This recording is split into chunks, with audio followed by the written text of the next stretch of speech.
Before we begin, thank you very much to Ryan B. for joining the Patreon campaign. And thank you to Yolopark for the opportunity to cover this piece. If you like what you're about to see, find the link in the video's description for more details and how to get one of your own. We've talked about Yolopark on this channel before and how impressive their items have been at a surprisingly low price. So what happens when they go to the other end of the price scale?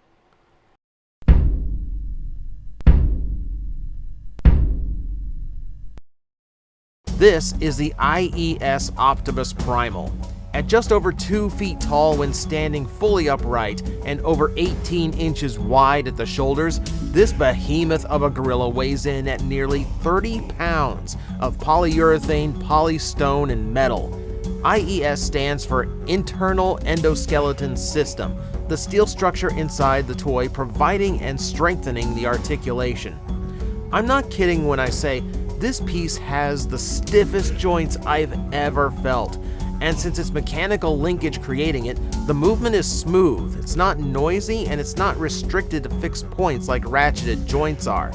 The articulation itself is robust as well, with all the points you would expect from a high-end action figure to recreate Primal's appearance from the movie. Shoulders, hips, bicep rotation, wrist rotation, ankle tilts, neck, all articulated. Going even further, the hands and feet feature realistic joints at every knuckle. For its weight and its hefty joints, it can be a workout to get this ape into poses, but it's a worthy experience. While you're flexing the toy, you'll notice more details and features to make it look even better. Elements like the spine flexing and sliding to match the arch of the back, as well as bands of detail in the knees moving as the leg moves. It gives the toy a lifelike feel, like you can really see the mechanical movements as it finds its next position. My favorite aspect of this is the shoulder guards, which is on a spring-loaded double hinge, letting you adjust its position regardless of how the arm is posed and keeping it pressed against the torso properly. And yes, the shoulder guards are lined with faux fur detail. Speaking of details, the paintwork on this piece is amazing. Every surface is panel lined and airbrushed in painstaking detail to a remarkable finish.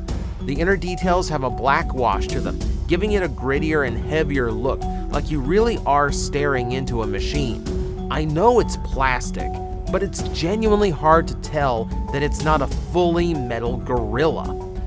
The only details not done like this are the organic chunks decorating Primal's body. These are done in more matte tones and are given detail lining and hits of highlights to give it the look of worn out skin. The fun part to these is the pieces are completely removable. Most of the organic details are connected by magnets and can be removed to make Primal look more mechanical or to simulate battle damage. I love when magnets are used for solutions like this, and it's not the only place it does so. Some of the mechanical panels are also connected by magnets, and included are alternate armor plates if you want to free up some space for articulation or just show off the mechanical detail of the figure. After all, it is a really nice mechanical detail. There's also softer elements, and those are used around Primal's neck, giving you parts to cover the gaps on both the front and the back of the neck regardless of Primal's pose. These are done with a very soft plastic and they will flex with whatever position you want to keep Primal in. The panels on the back of the legs can be swapped as well, showing off simulated hydraulics that actually flex as you bend the knees. These, by the way, are also magnetically connected, so just in case they're getting in the way of the knee's articulation range, you can pop those out as well and place them back just as easily. Magnets are also how you'll be swapping out Primal's calm, stoic expression for his intense, roaring head, giving you even more range of display options. Strangely enough, magnets also hold the components of the head together in case you want a lot of battle damage or just a scarier looking Primal. By the way, can we talk about the detailing again? Because look at this, the sculpt on this figure is immaculate. It's not just the paint doing all the detail work. Every detail from the CGI model right down to the shape of Primal's molars, is represented here. It's the same level of high detail that is found all across this figure, and it's an incredibly impressive sculpting job. There's one more panel to both heads, and that's on top. Pulling it free of the magnets shows the battery compartment, because it's not enough that this is a really highly detailed, finely sculpted, and heavily featured toy. It also comes packed with some of the most unique electronics I've ever seen on a Transformer. We activate them by pressing the Maximal logo sculpted into the chest, turning on the lights in the head in the process. Both heads have their own battery pack and their own set of lights, but clearly the roaring expression gets to have a lot more going on. What's unique with the features though? For these, we look at the buttons on the collar. On the figure's left side, we can press the button for an animatronic effect. Breathing. I have never seen a Transformer toy do this. Granted, I've never seen one where it felt appropriate, but for making this beast feel as alive as it did in the movie, it's pretty amazing. Press the button again and the breathing becomes more labored, as if Primal just finished a tough battle. While this is happening, look inside the chest to find glowing green lights, making him look more alive. You can also check the arms, where the green lights not only show under the flesh, but they have a direction to them, like energon flowing through his veins. One more press and it's turned off.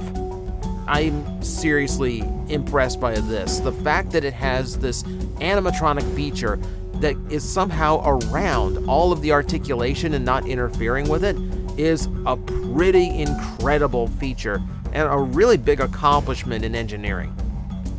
So that leaves the button on the other side of his chest. And again, this is something I've never seen a Transformer be able to do. It actually creates a mist effect. Yes, on top of all the electronics, animatronics, high articulation, and sculpt, you also need to fill it with water. To do so, these panels along the torso can be popped off, revealing a plug underneath. Just make sure it's pure water you're filling it with. Don't want to clog anything here. Again, it's such a unique feature. Whether you imagine this as Primal charging through the jungle's rivers or blowing off exhaust from an intense battle, it's an incredible feature to have, and it adds so much character to a toy that is already radiating it. I was already impressed with what Yolopark could do with a lower priced toy, but to say I'm impressed by what they can do at the highest end would be an understatement. The detail, paintwork, interactive features, all of it is done to an outstanding degree. I would expect that of a piece with this price point, but to see it in person and experience how incredible something like this can be is a completely different story.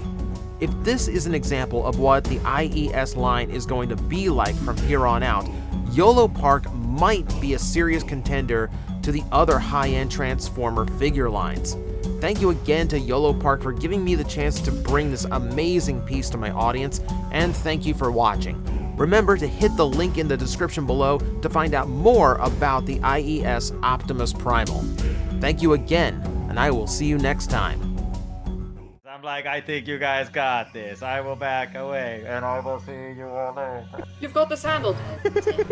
Luffy's like, really? You're not gonna help me? Like, it's fine now. It's like these disgusting creatures breathing down my neck, and you're all just like, I believe in you. You got this. All right, you seem to have this. 5 minutes.